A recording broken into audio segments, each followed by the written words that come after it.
Ya.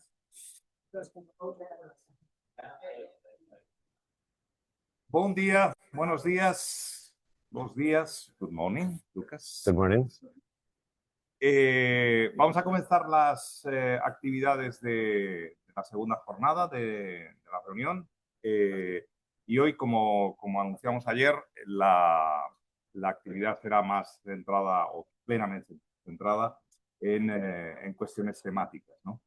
Y comenzamos con una conferencia a cargo de una persona que se ha sumado recientemente al proyecto, porque, bueno, pues también recientemente se ha instalado como...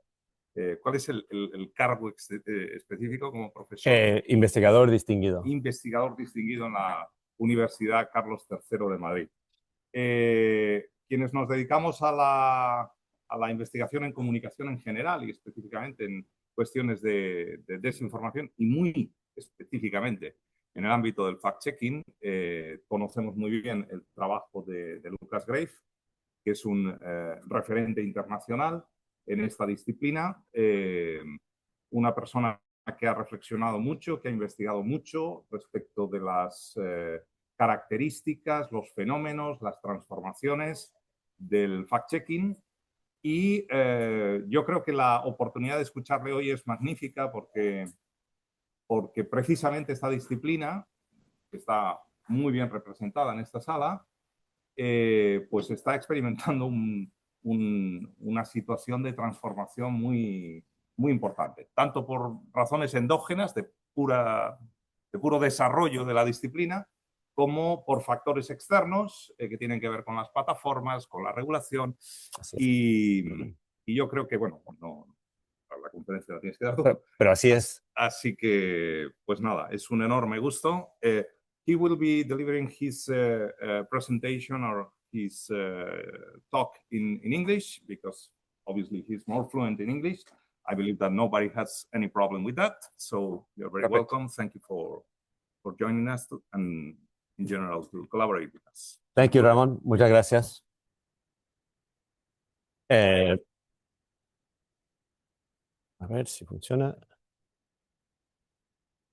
Thank you. I will speak in English. I hope you forgive me.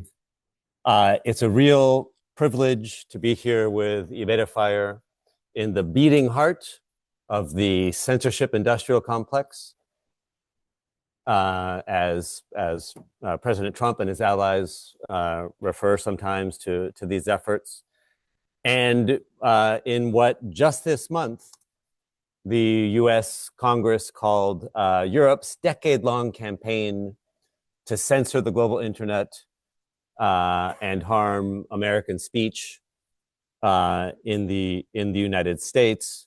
And you can see in this report that was issued by a subcommittee of the US Congress controlled by Republicans that they outline a conspiracy to censor American speech that spans government institutions, like the EU, presumably, and technology companies, and of course, civil society. And of course, if you dive into the details of this report, civil society very much includes fact checkers, as well as people who study fact checking and disinformation. So being here in the heart of this conspiracy, I thought that I hope that we could talk about a subject which has been very much on my mind, and as Ramón suggested, is on sort of everybody's mind right now, which is the particular challenges that are faced by fact checkers and also by others involved in the sort of broader fight against online disinformation. In a moment of widespread backlash, political backlash against fact checking, and in particular, in a moment when the platform companies that have been such crucial allies of fact checkers are more or less in open retreat from their anti-disinformation commitments. And I've been thinking about this, as the subtitle suggests, as the challenge of disintegration, right? As the challenge of undoing the integration with platforms, with technologies that has characterized the evolution of the fact-checking field and the fact-checking movement over the last decade. So I wanted to claim only about half of the time that Ramon has generously allotted me to talk about these subjects and to lay out sort of a way of thinking about those challenges, and then open up a conversation about how we think the community, especially fact checkers, but also other disinformation researchers, are responding to those challenges. And I'll put up a set of questions. I'll put up a set of questions to sort of guide the conversation. So that's the plan for today. But first, I think it's always useful to start with just a picture of the fact-checking landscape, kind of statistically by the numbers at this moment in time, right at the start of 2026. So this is based on the sort of freshest data from the Duke Reporters Lab. You know, of course, their census of fact checkers is not perfect, but it's the best data that we have. And so as of December, there were, according to the census, 450 active fact-checking sites around the world, working in 116 different countries, of course, on every continent, except for Antarctica, if that counts, and working in more than 70 different languages. And as we all know, that represents the culmination of 2 decades, right? 2 decades of really dramatic growth since the first dedicated fact-checking organizations began to proliferate in the mid-2000s. And even compared to 2016, we see 3 times as many fact-checking sites around the world today. And more importantly, the field is no longer dominated by the United States and Europe as it was just 10 years ago, because much of the recent growth, propelled, of course, by the partnership with Meta in particular, much of the recent growth has been in Africa, in Asia, in South America, so that now, you know, the so-called Global South accounts for about half of fact-checking sites around the world. And finally, this is the last chart that I'll push at you, and this is one that was published in the middle of last year by Duke during the Global Fact, or in advance of the Global Fact conference last summer. This is based on the same data from the Duke Reporters Lab, but it shows the year-to-year growth, taking into account fact checkers who disappear each year, right? So this is just the annual growth year to year in the total number of active fact-checking sites around the world. And I highlight it, and this again starts in 2016, although if you jump back, you know, to 2010, it's even more impressive when there were just about 10 active fact-checking sites around the world. But starting with 2016, you see this really dramatic growth, but you also see that a sort of peak or an equilibrium is reached around 2020, 2021, and that the field has remained more or less stable since then, you know, even before the backlash that we're now experiencing had really reached its sort of full-throated level. You know, already the expansion of the Meta program in particular had started to level off. It's unclear whether that was some sort of natural saturation point or whether Meta had already decided in 2020, you know, okay, we're not going to bring that many more fact checkers into this partnership. But so the big question, of course, is what happens with this trend line going forward? Is this going to remain a stable equilibrium, or are we going to start to see a decline, you know, with the changing conditions that fact checkers face? So that's the global picture. I thought that to frame our conversation about disintegration from the platform companies, it would be useful to talk about how integration with the platform companies, with technology companies, has transformed the fact-checking field over the last decade. What have been the benefits of integration? This is sort of a little joke. When I was a kid, there was an ad campaign for American Express that maybe was global, which was membership has its privileges. And, you know, integration has had its benefits or its privileges for fact-checking organizations over the last 10 years as the field has been transformed. that's a good way to think about the challenge of disintegration.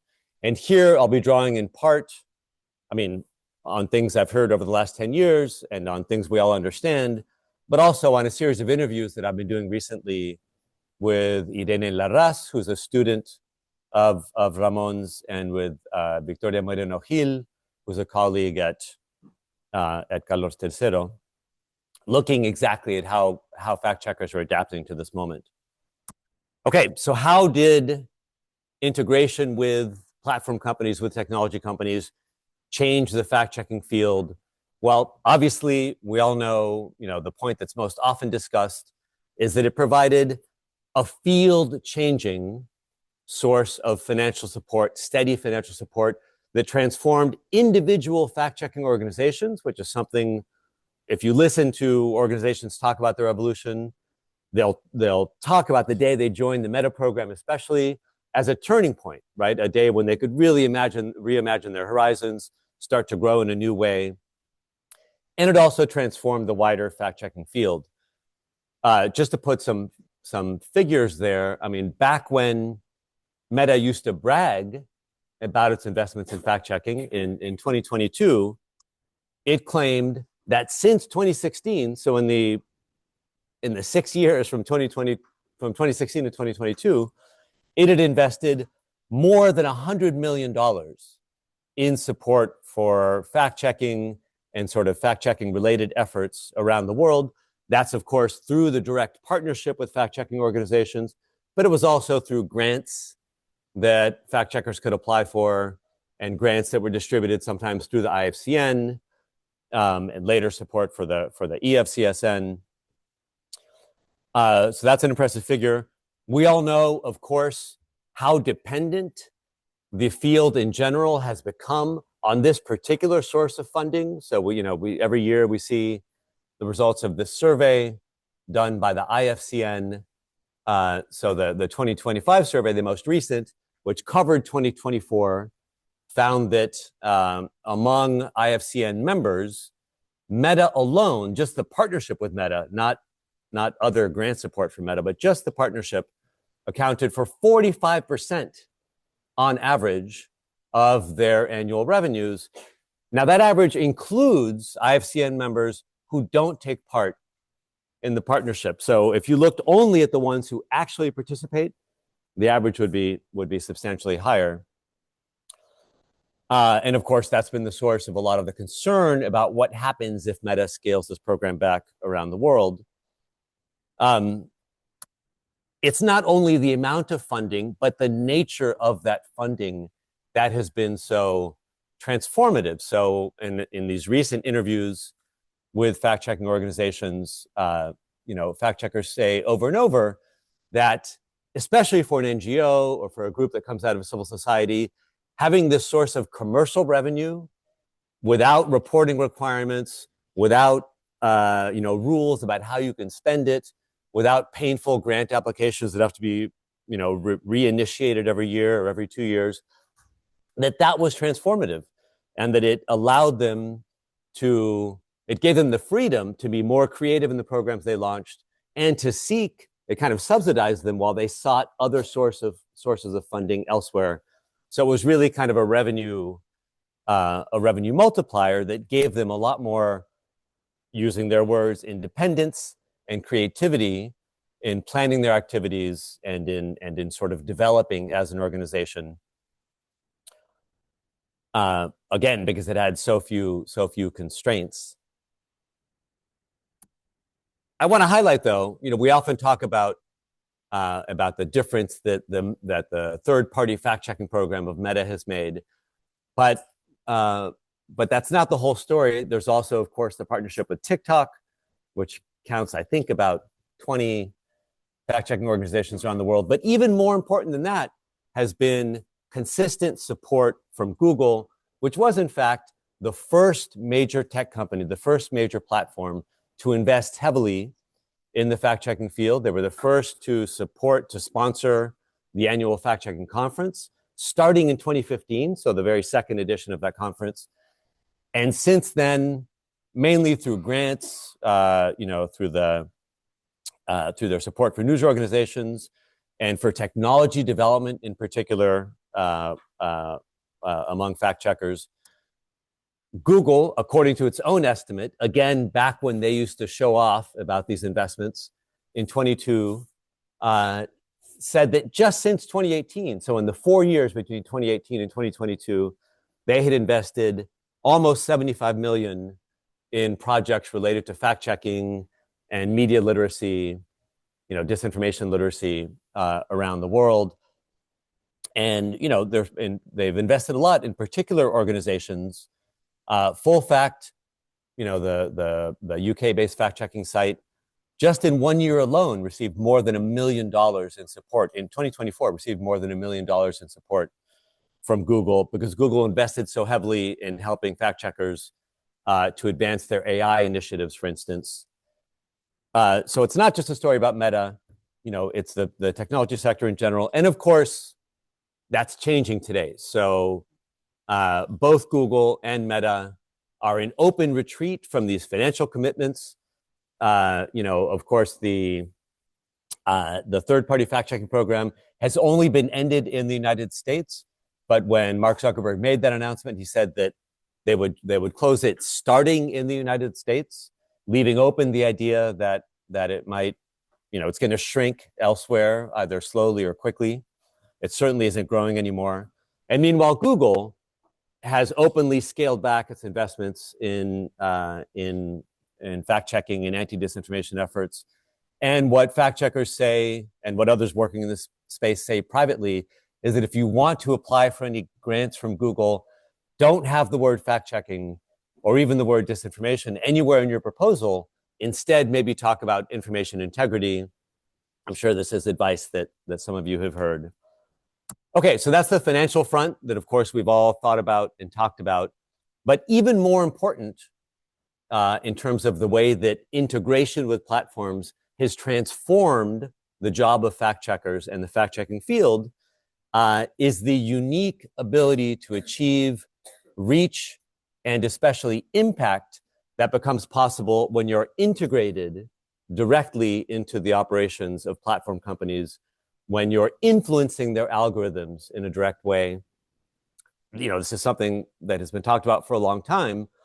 But this article published last year by Clara from Maldita, I thought made the point very well, saying that the third-party fact-checking program gives us scalability, we can reach more people.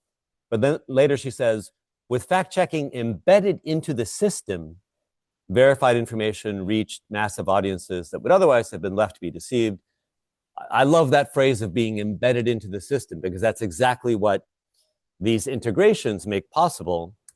And this is something that fact checkers repeat over and over in interviews, saying that the main reason they joined the Meta program, for instance, was not just for financial support, but was actually because it allowed them to have a direct impact, which is impossible in any other way, right? So it's impossible otherwise to reach precisely those people who were seeing a bit of disinformation in the exact moment that they're seeing that disinformation. That's only possible when you're, when you're integrated, when you're embedded into the system of Facebook or Instagram, for instance.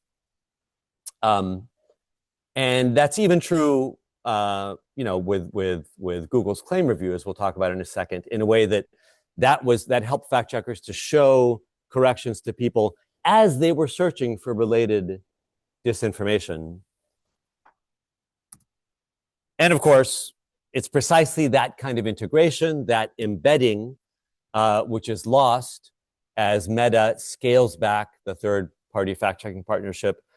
And I wanted to point, I don't want to be sort of conspiracy-minded, but it's worth underscoring that even as Meta maintains the program for now in the rest of the world outside of the United States, we don't know what they're doing on their end with all of the fact checks that its partners are generating.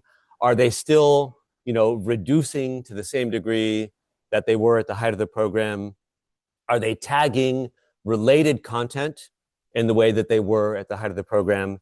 And especially, are they penalizing repeat offenders in a way that the program outlines, but which has always been up to their discretion, right? The ability to cut off funding, to cut off ad revenue for accounts that repeatedly are flagged by fact checkers. That's something that was always envisioned in the system, but enforcing those rules is entirely at Meta's discretion. Are they doing that at all today? Right? There's very little way of knowing that. And as I mentioned, it's not just Meta that's disconnecting, it's also Google. So the announcement this year that Google would end its support for the claim review data standard that it helped fact checkers to develop, beginning in 2015, and that it rolled out in 2016 and 2017 to feature fact checks in a more prominent way as an authoritative source of information. The fact that it's ending support for that way of highlighting fact checks is really shocking for a company that's supposedly dominated by this culture of engineers, and that has invested so heavily in fact checkers from the beginning. So there's this disembedding that's happening that reduces the ability to have reach and impact. A third way that these partnerships have transformed the field and have benefited fact checkers is through enhanced legitimacy. Now, this isn't as obvious, but I think for fact checkers themselves, it's quite obvious. For many organizations around the world, joining the Meta program was a badge of legitimacy, right? It helped them to secure other partnerships, other sources of funding. It was often heavily advertised on their homepages, the fact that they were working with Meta. They might put that right next to the badge from the IFCN or the EFCSN. I have to confess, I've seen that more in the past, and when I was looking for it yesterday, I couldn't find as many examples. So maybe people have been taking that down. But it has been the case that fact checkers have advertised their relationship with Meta as a badge of legitimacy, a sign that they were taken seriously. And this is something that fact checkers themselves told us. One European fact checker said, I thought this was very, very well put, it gave us visibility in the necessary places, not just with the public, but with politicians, the people we needed and need attention from, right? In their own local political context, it gave them legitimacy. It opened the doors to conversations with other stakeholders. And again, this is true around the world. Another fact checker said that it gave us a certain level, a status. Others emphasized how it's crucial in securing additional funding from other grants, other foundations, et cetera. I think everyone understands this. But crucially, it's precisely that added legitimacy, that added credibility, which is being undermined as platforms withdraw, because they're not just shutting these systems down to justify it, they're openly attacking fact checkers, right? They're openly attacking the credibility and the honesty and legitimacy of this wider field. I'll apologize, but I think we have to hear Mark Zuckerberg, in his own words for a second, explain, supposedly why this program was being shut down, 2 weeks before Donald Trump took office again at the start of 2025. Get rid of fact checkers and replace them with community notes similar to X, starting in the US. After Trump first got elected in 2016, the legacy media wrote nonstop about how misinformation was a threat to democracy. We tried in good faith to address those concerns without becoming the arbiters of truth. But the fact checkers have just been too politically biased and have destroyed more trust than they've created, especially in the US. So again, you see that to justify this withdrawal, there's been similar language from Google, by the way. There's a reference to the pressure from the government, from media companies to fight disinformation that pushed them too far against their will. And then the fact that their fact-checking partners were not as trustworthy as they thought, right? They were biased. They destroyed more trust than they created. That's directly undermining the legitimacy that these partnerships conferred. And this also has come up in these interviews we've been conducting recently. of course, most fact checkers around the world, 2/3 in the most recent survey from the IFCN, experience online harassment. And fact checkers told us that this kind of online harassment, the online vitriol, kind of rises and falls in direct response to rhetoric from people like Mark Zuckerberg. And so one interviewee said that, after Zuckerberg said what he said, suddenly they got many more direct threats, right? Direct harassment, threats to come to their homes, things that really, as they said, affected the mental health of the team. Okay, finally, and I'll be briefer here. In addition to, enhancing the legitimacy and the credibility of individual fact-checking organizations, partnering with these world-spanning gigantic technology firms, the most powerful firms on the planet, also drove the institutionalization of the wider field in really critical ways. I think it's fair to say that, for instance, the IFCN would have never been nominated for a Nobel Peace Prize in 2021, if it hadn't gained the visibility and the legitimacy that it had gained by being the mediator for the partnerships between Meta and fact checkers around the world. And in fact, the language that surrounded the nomination mentioned the partnerships with these technology firms. And of course, tech firms have been key supporters and funders of things like the Global Fact Conference, right? The spaces where institutionalization happens, where the field evolves, beginning with Google in 2015, but including Meta, TikTok, Google, YouTube, including almost all the major platform companies in the most recent Global Facts. We will see what happens this year, right? I'm very curious to see if there are any tech sponsors other than TikTok, perhaps, in Lithuania this summer. So they've supported these institutional forums. Of course, they've distributed money to the IFCN directly that it redistributes in the form of grants. But more crucially, the IFCN was transformed by the partnership with Google in the sense that by the partnership with Meta, in the sense that before that partnership, it was very deliberately a loose network, right? It was not an association. That idea was rejected when the IFCN was formed. They didn't want to be in the position of deciding who was a good fact checker and who wasn't. So they explicitly rejected the idea of being an association that said we're going to be a loose network. And when they announced the Code of Principles in 2016, it was initially entirely voluntary.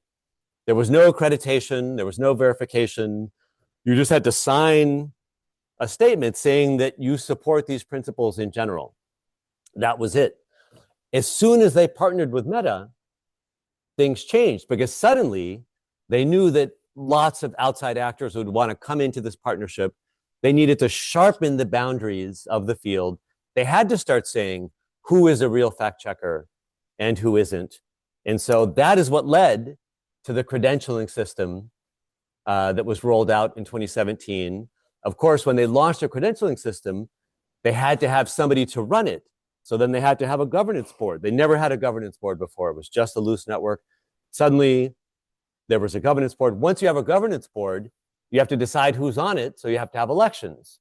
When you have elections, you have to have rules for those elections. So by 2020, they had formal bylaws, right? So the entire institutional development of the IFCN, the evolution of these governance mechanisms, was propelled by the visibility and the importance that the partnership with Meta gave them. And I would say that, the EFCN was born later, and it was born in Europe, so there was a much more eager embrace of governance mechanisms from the start. But I think it's fair to say that the EU's interest in supporting the establishment of a European network of fact-checking organizations would not have been what it was if the platform partnerships didn't already exist, right? It's that relevance that makes other stakeholders interested. So it's really been crucial to the development of the entire field around the world. Okay, just two more points. All of this is happening, right? This retreat by the platform companies amid, as we all know, a much wider climate of harassment and backlash against fact-checking that really starts to build in 2017 and 2018, first in Brazil and in the Philippines, but now is more or less global. And you can see in this series of alarming headlines from the IFCN that around the world, fact-checkers are being harassed and attacked, often by agents of the state. Fact-checkers have been jailed. They've had their offices raided. They've lost funders under pressure from the government, not only in the United States, right, but elsewhere, for instance, in South Korea. And in many countries, they face threatening new laws that make it harder to operate as a fact-checker. Of course, there are the foreign agent laws proliferating in the post-Soviet republics, but there's also the new visa restrictions, in the US that supposedly will deny visas to people involved in content moderation or disinformation research. So it's a really difficult climate. And secondly, this is all in a moment, this retreat by platform companies comes at a moment when the threat of open algorithmic manipulation by these increasingly opaque companies that mediate most things that we see online is higher than ever, right? We've already seen first with Elon Musk's purchase of Twitter, and then with the launch of openly right-wing social media networks, but then also with the changes at Meta, at Facebook and Instagram, and with the recent change, possible changes to the algorithm for TikTok in the United States after its acquisition by right-wing billionaires, we see more clearly than ever the possibility that in advance of elections in different parts of the world, these incredibly powerful firms will openly favor one candidate or another, right? They'll openly favor the political parties and interests that ally with their own corporate interests. Again, this is quite open today in the United States in a way that we couldn't have imagined 6 years ago. And so that raises a question about how fact checkers operate in a world like that, where there's less claim even to be, there's less pretense even to be impartial sort of moderators of public conversations and information. And the same questions, by the way, are raised about AI platforms that increasingly will replace search and become the way that we sort of interact with all of the information out there on the internet, and that really raise questions about how fact checkers become relevant, how they identify misinformation, how they identify bias, right? How do you hold AI platforms accountable in the ways that we are trying to hold social media networks accountable through mechanisms like the DSA, with very limited success, as we were talking about yesterday, but at least there you can see the framework for how you would approach that challenge. What is even the framework when it comes to to AI platforms? Okay, I really should stop there in the interest of time because I want all of us to be able to talk. But just really quickly, I'm going to lay out some additional results from the research I've been conducting with Irene Larraz and Victoria Moreno Gil, which is about some of the strategies that particular fact checkers are taking to respond to this backlash and to respond to the retreat by the platform companies. And I'm going to be very quick. So the first thing to say is that many fact checkers say that, though this withdrawal by Meta and other platform companies presents obvious challenges, especially financial challenges and challenges in terms of impact, it's also in some way freeing, right? Because those partnerships very tightly shaped and constrained what they did over the last 8 years, in a way that they said, forced us down a singular path. So they might say there's a freedom that comes from not having these constraints. For instance, the inability to check politicians within the official mechanisms of the Meta partnership. But more broadly, in the fact that that money wound up concentrating so much of their efforts on sometimes ridiculous misinformation, that you need to drive this revenue stream that in theory supports your other activities, but also just winds up distracting you from developing those other activities. So there's a freedom that comes from this opportunity. And so here's three sort of areas in which they're taking advantage of that freedom. So one set of responses related to the need to reconnect, or in some cases to connect for the first time in a direct way with their public, right? If the platform companies are no longer reliable mediators, you need to have your own relationship with your audience if you're not going to reach them through Facebook, through Instagram. So fact checkers are doing a lot of the things that other news organizations are doing. They're launching, dozens of new newsletters, right? Other ways to reach your audience and reinforce your brand. They're launching more smartphone apps. They're partnering with traditional media like radio, right? Trying to reach people through offline channels. Of course, all these things existed beforehand, but there's a renewed interest in these ways of connecting with the community. Some, of course, have been working with influencers. If you can't rely on the algorithms to put you in front of social media users, who do you rely on? Well, in some cases, on influencers who are paid to spread fact checks and to spread the brands of fact-checking firms. This has had mixed success, I think, but it's an interesting and controversial strategy. And they're launching branding campaigns. Okay, separately from reconnecting with the community, there's launching new formats and focusing on different areas. This is all going to be familiar to the people in this room, but for instance, there's much more emphasis on short videos for TikTok now that nobody reads anything. Of course, there's greater investment in explainers, getting away from the sort of yes or no format of a fact check. Especially interesting is the increased focus on scams, because scams are not as political, right? They don't immediately cast you as, supporting the left or the right in the eyes of your critics. Instead, scams focus on a direct threat that affects your public, affects your audience. I mean, scams and hoaxes that are trying to rip off citizens around the world. So many fact-checking organizations are using scams as a way to show the value of their work. And then, of course, there's a return to more political fact-checking, which had been abandoned a bit over the last 8 years.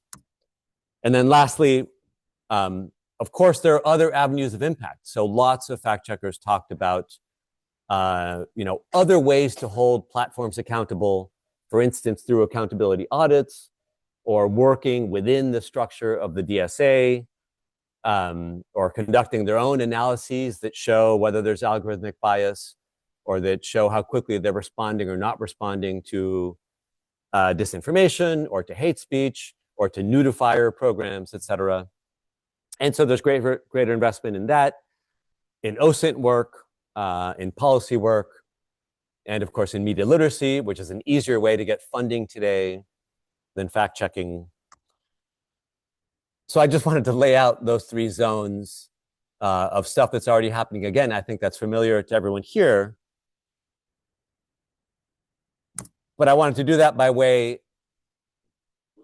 of, as I said, and I think we have about 20 minutes left, of just having a conversation. I mean, I would love to hear if this resonates with the experience of people in this room, and if you think that that idea of framing the challenge now in terms of disintegration is useful or sheds any light on this sort of very difficult moment for fact checkers. I'll be quiet now. Thank you very much.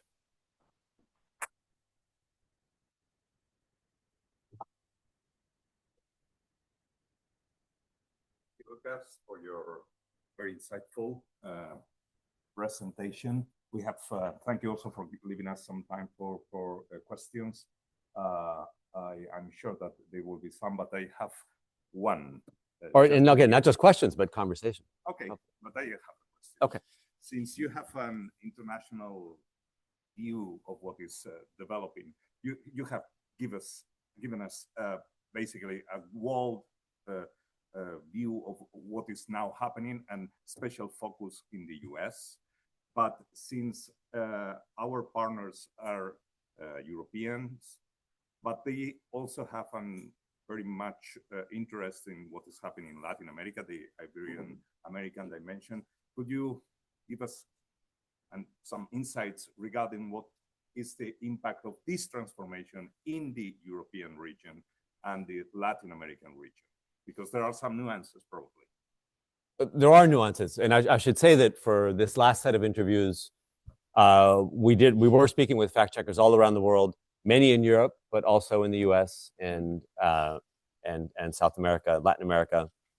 You know, for instance, obviously, in the EU, there's both more security in terms of funding from platforms, because there's the threat, you know, the existence of the EU and the possibility of regulation encourages the platform companies to keep funding fact-checking efforts in a way that is not the case in the United States.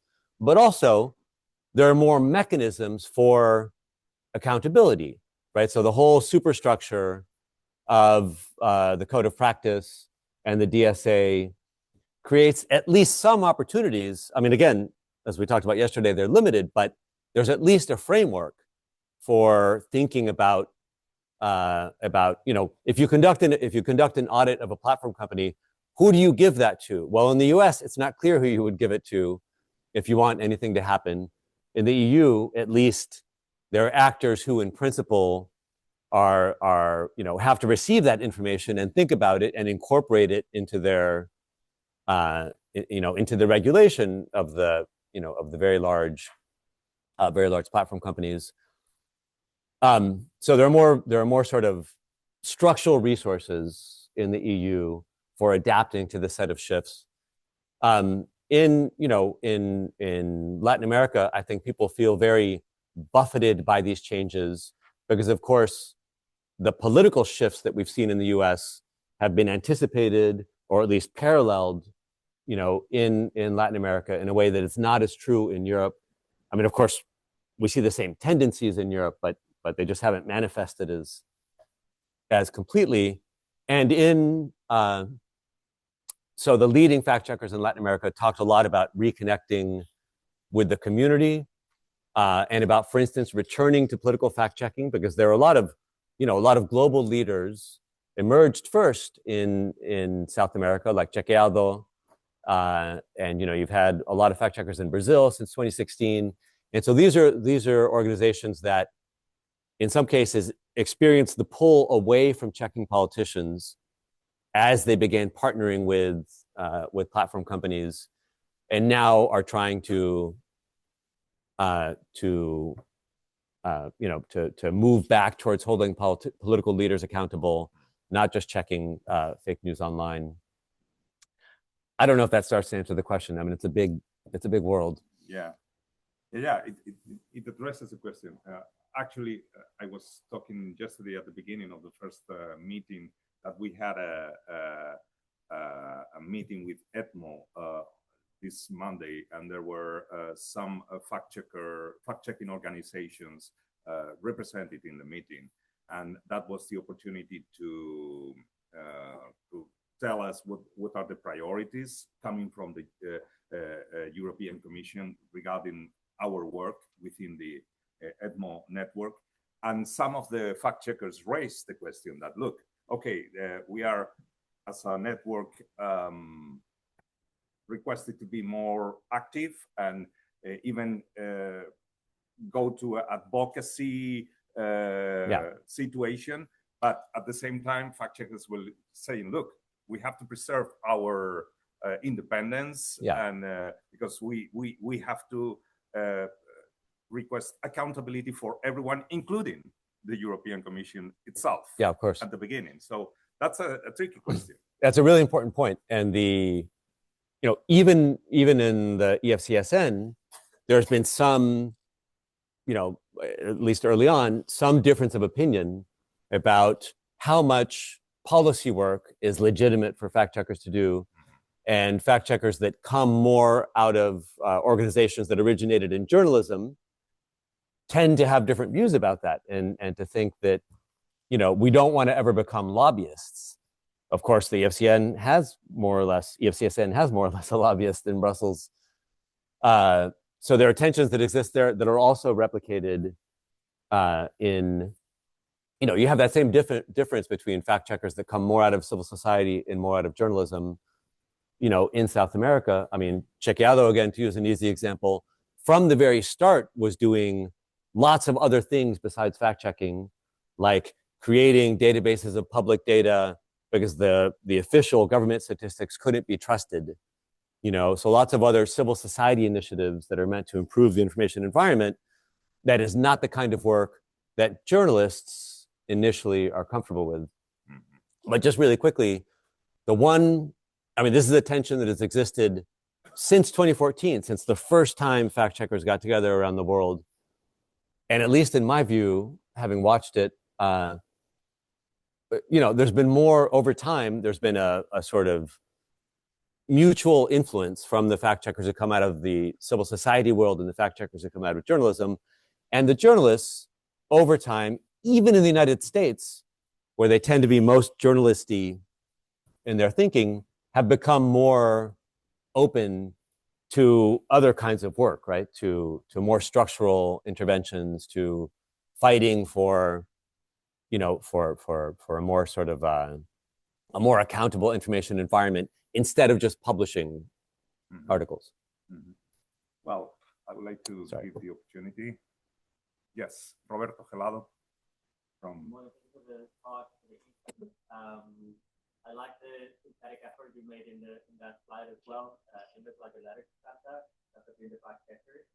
I was wondering if because we've been researching the explainers as a very interesting format to go beyond the specific concept. But I wonder what's the way to do. Begin with how can you combine explainers and videos to basically give it access? And explainers are also more expensive. They take time and they take resources. With the big tech removing their financial support, who can occupy that place, or who can give support in this thing?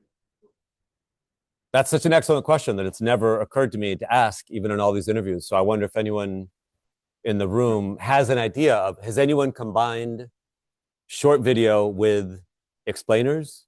And what do you do about the fact that, fact checks are pretty quick to produce, but explainers are really, can be more expensive. And also in some way, explainers undercut the impacts of fact checks because you have to get people to read them. And sometimes it's harder to get people to read a long explanatory piece. So how do people, like in Malita, how do you manage that tension?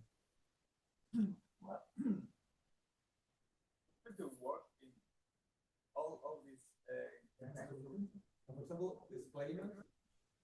I think about Manito Lima works a lot, but we get funding for do Manito Lima, so we can be funding and we can sometimes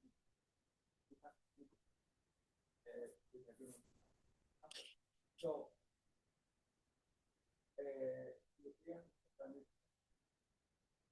So the point there is our approach is trying to we have this we want way, and we think that climate information is important. We look for funders that pay for this. So the way we approach is climate information is difficult matter to explain, and it's good to produce explainers about this topic. And we try to do it as more attractive to the audience as we can. So, okay, we have distributed to whatever, 10 trainers, training, and originality, and new ways of new green energy, different. And we try to create also a good content for Trump.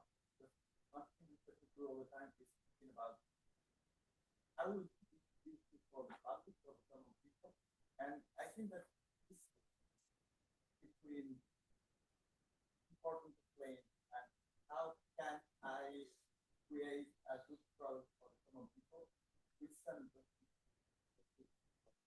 we try to do it all the time, and we try to be useful as much as what we can in all the three solutions that Okay, thank you. Joanna, you had a question?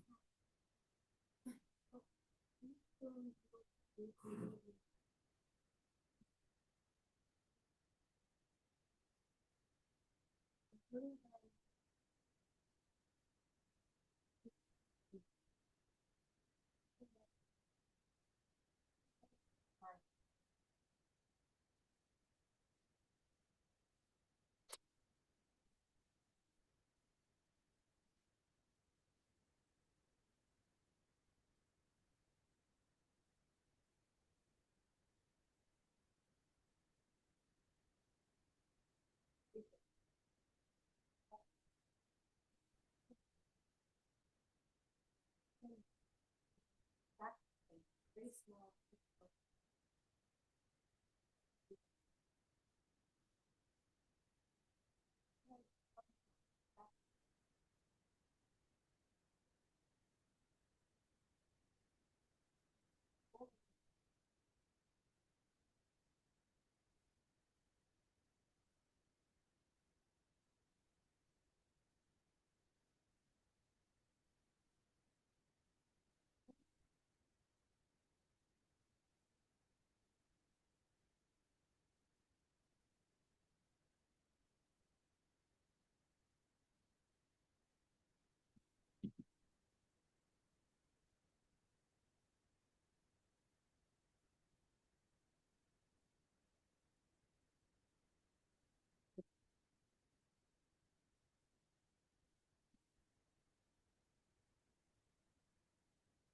Mhm.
I would love to hear what people think about that. I mean, I'll just say really quickly, that's also been a tension from the start, and even beginning in 2014 at the very first Global Fact Conference.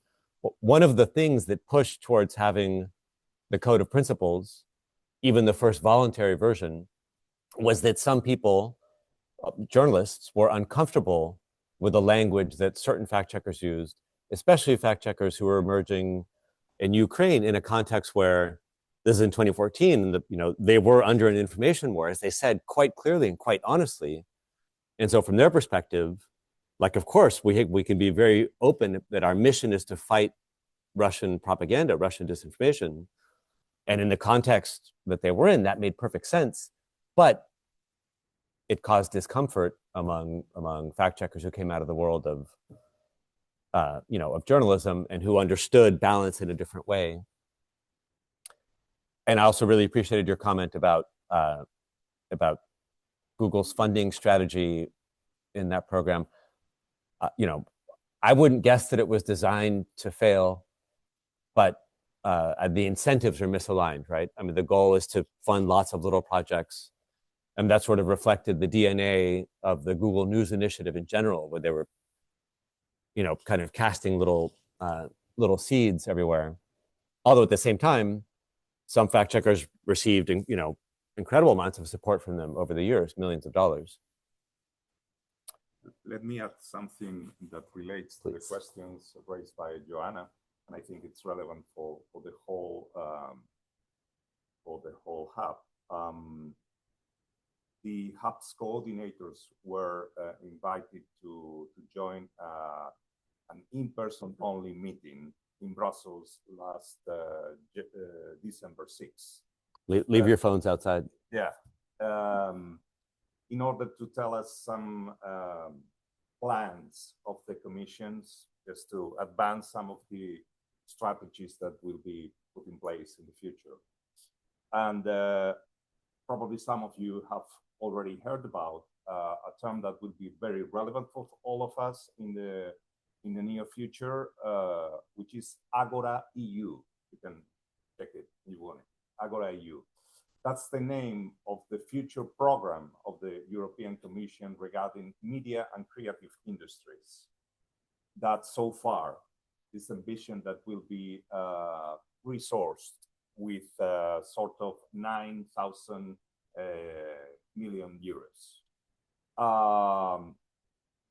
The, let's say, confidential or informal information that the Commission representative gave us was that, look, we have taken notice of your under-resource in the kind of work that you are doing, and the kind of problems that you have described were one of the examples, probably.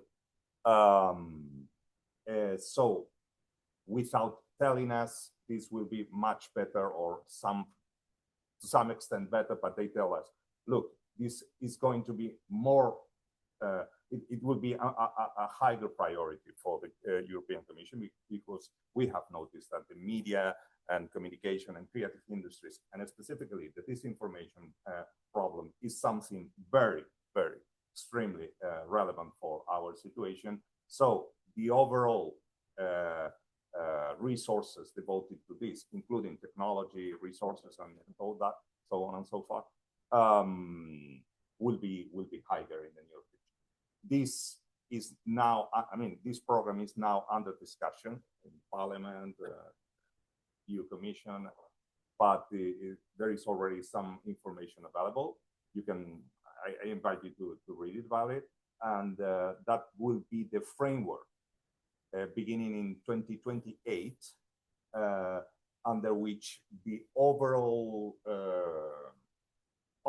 policies of the European Commission regarding these topics will be developed. So who knows? But at least the discourse was that it will be some. They have noticed that this is relevant, and they need to provide resources in order to tackle the question properly. Yes, Miguel. Come on. Can I ask a question about that? Did they say if the focus attention on this issue will allow us to go back to a framework in which you were allowed for the research beyond where we are going now, which is the same way that we have the first verified, in which the call was much more broad. So we have much more leeway to maybe it's too soon to know what will happen with that, but I think that, well, that's my personal opinion only, but I I agree with you. We will probably we'll need to have something wider. Yeah. More comments?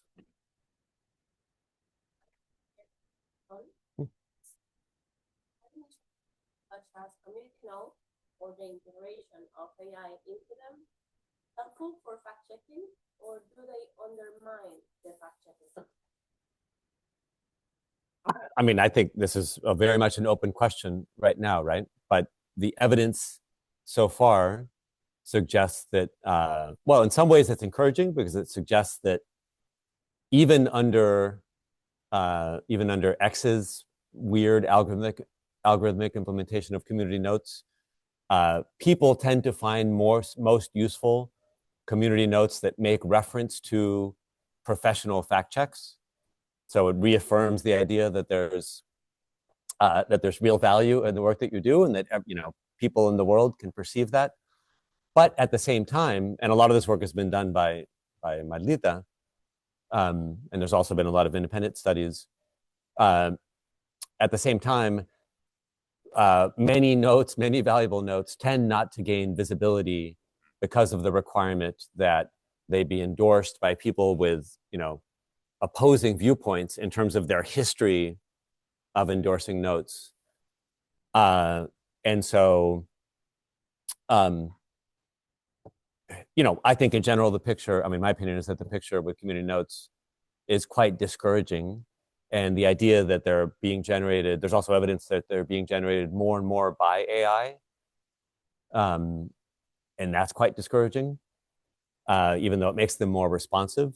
And finally, I'll just say that just yesterday, I apologize, during one of the sessions, I looked at a paper, at a research article, which I'm overdue on the review.